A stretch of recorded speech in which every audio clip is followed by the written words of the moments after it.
Hi, this is Scott Garibay, and today we're going to talk about Dungeons & Dragons, and we're going to talk about the brand new 2024 free adventure on D&D Beyond, Uni and the Lost Horn. And today I'm actually going to summarize the story. All right, so let's jump right into it. So, this story is... oh, excuse me. Is actually the story about... the 1983 heroes, all six of them, Hank and Eric, Bobby, Hank and Eric, Bobby and Presto, and Sheila and Diana, and them returning for to help Uni when Uni is attacked by Kelek, the evil wizard. Okay, so basically, what this is the characters come back, all of the heroes come back as adult versions, right? Basically, these are the characters returning, and they were taken, taken into the 1983, and they did not ask to go into the 1983 Saturday morning cartoon, the realms of Dungeons and Dragons, on the roller coaster. Then we're told that they all return to the IRL Earth. They all return to IRL Earth. That's a big deal. That's very significant news and information.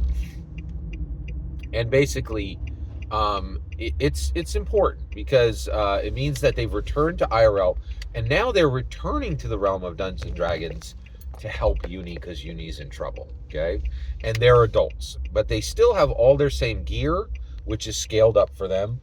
And they have their magical weapons, which is really quite interesting. So that's the setup. So at that point, when they come back, Uni's horn is gone, and it's gone because Kelek has put a one-time use spell on his staff. This is interesting. I thought that was very interesting. You do not hear about that a lot in Dungeons & Dragons. A wizard crafting a spell to be used one time, right? That's pretty interesting.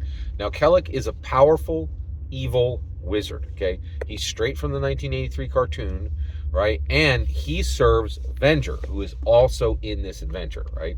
Now, the reason that Kelek is getting Uni's... So, the way the spell works... And I really like this because I think this adventure was written so that anyone who watched the 1983 cartoon would be delighted that the heroes are back and we have them fully statted. That's never happened before. Oh, you know what? I'm sorry. Actually, we have had them statted before. They were in the D&D cartoon DVD, right? But that was not full stats, and those were not real character sheets, right? They were very minimal. You could have used them, but it would have been challenging. It was not an official Dungeons & Dragons character sheet.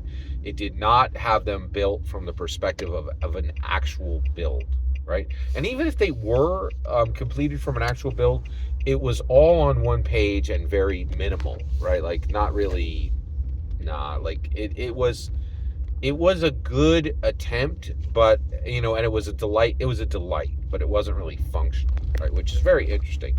But they have been statted before. And by the way, actually, do I have that? I may actually have that, right? Like, somewhere bouncing around my house. I should probably get that into a safe place when I find it.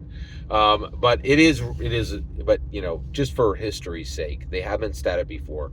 Just not well, and not to the point where you would actually sit down at a table and play with them, because you'd have to rip apart that book to do it, right? Like, whereas on D&D Beyond, they're fully functional, right? Both on D&D Beyond, and they're fully printable, which is pretty awesome. So here's what happens. So basically, Kelek has this spell, right? And basically, he can go up to any unicorn, and he chose Uni on purpose. And he just whacks them on the head, and then it knocks their horn off, right?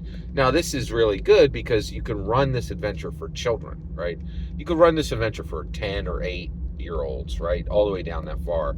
And you're not like, oh, and Kelek comes and rips Uni's horn out of his head and he dies, right? Like, because that, if you're an evil wizard, that's probably what you're going to do. You ain't going to like spend all this time, crafting a one-time use spell, right? But it was pretty interesting.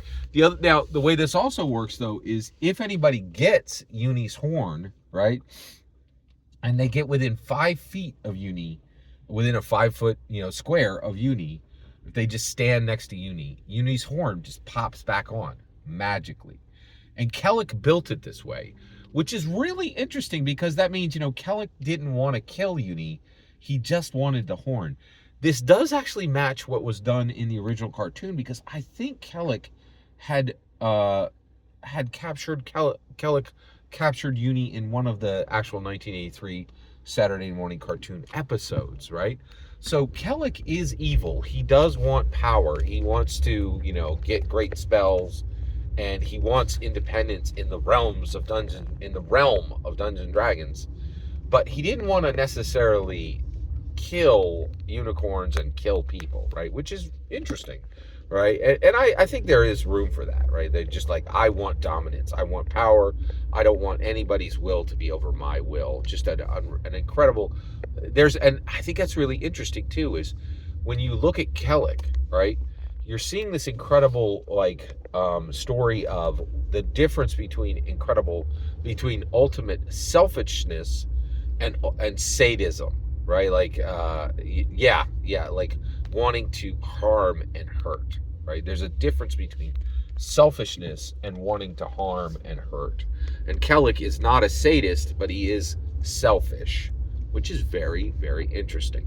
So Kelek comes along, bops Uni on the head, Uni's horn drops off, right?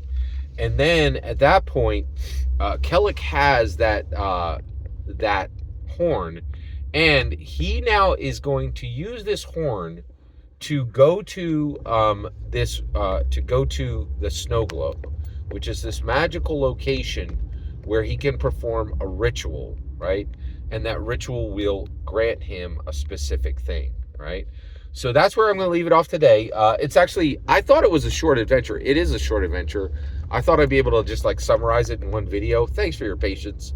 It's actually probably going to take several videos to summarize this adventure, but I did want to take a minute to summarize it. I want to talk it through with you. I was blown away by this adventure. I just loved every single thing about it. I thought it was near perfectly executed, as near perfectly executed as a human can do. And I also just love how, it's just like the OSRs and the indies can't do this. They don't have a television show anybody cared about to convert to, to the actual, to their tabletop role-playing games. So I think this is awesome. Every single word you just heard is my humble opinion. The important part is when I get to hear your humble opinion, when you get in the comments and send your traffic. Please consider subscribing, and have a fetch millennium.